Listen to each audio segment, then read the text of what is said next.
Hey, what's up, what's up, what's up? Gracious good morning, good people. It's your girl KB. You know what I do and you know why I do it. It's Thursday, November 14th, and it's 3:18 in the a.m. Now, I'm sitting here posting to my Facebook page, and I just kind of got sidetracked with a thought. Yeah, I read Daily Reflections, and I read Just for Today, and Just for Today spoke on how we just go into autopilot survival mode through most of our days, you know. And I thought about how that applies to our daily life on a spiritual level. Many of us claim to know God. And it's like, okay, but we know God in a way, and you've heard me say this phrase before, it's the God over there. We go visit. We don't stay. See, when black folks use the word stay, do you know where so-and-so lives? He stay over there.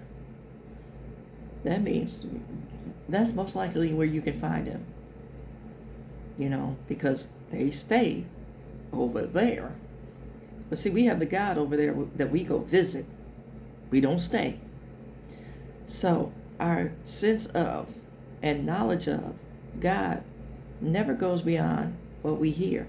See, like when somebody's posted up on the street corner, well, word on the street is that word is not always accurate, right? Or if somebody wants something to be known in a dysfunctional kind of way, they put the word on the street. And it's like a giant game of telephone. And that's how we understand God, the God over there. Like I said, we go visit. We know the story of Adam and Eve based on word on the street or, childhood stories. We know the story of Jesus just based on those Easter outfits. We know the story of Noah. Can't explain it, can't give you detail as to why it's done. But again, word on the street. Many of us know the story of Sodom and Gomorrah. Word on the street. We never spend time to really get to know the nature and the character of God based on those stories that I just highlighted.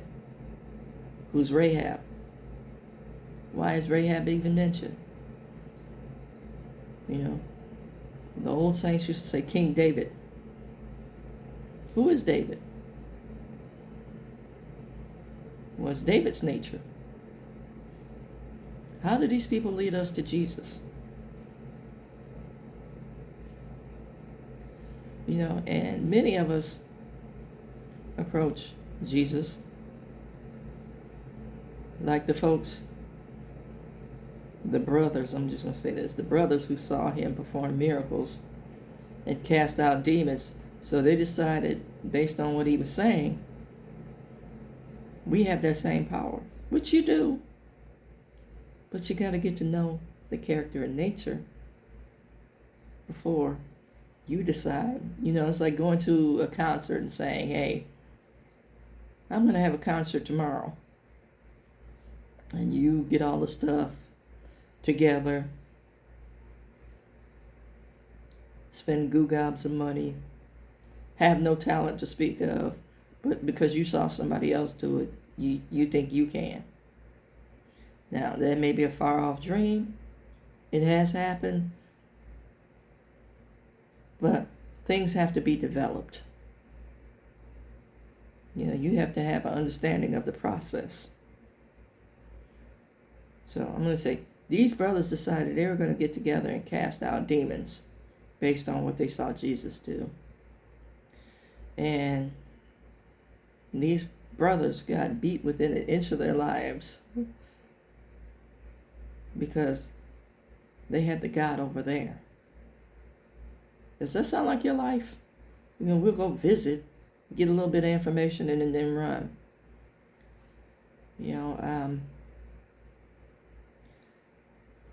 We can't Bible beat people based on our limited understanding, but we seem to be efficient in our deficiencies. We have these rote, scripted little passages that we memorize, and a lot of it is based on who we are, because this is what we adhered to, this is what we picked out of it, and then we use it to whip other folks. That is the depiction of Christians today,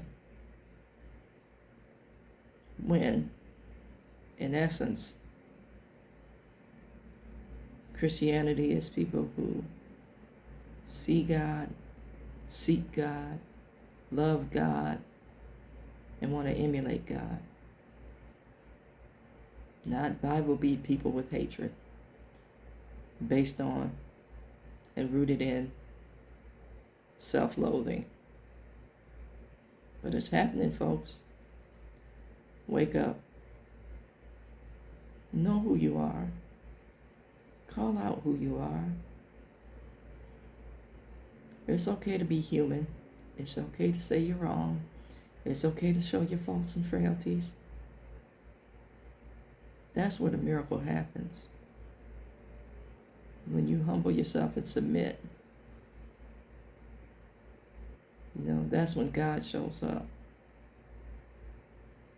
I want you to think about that. Amen.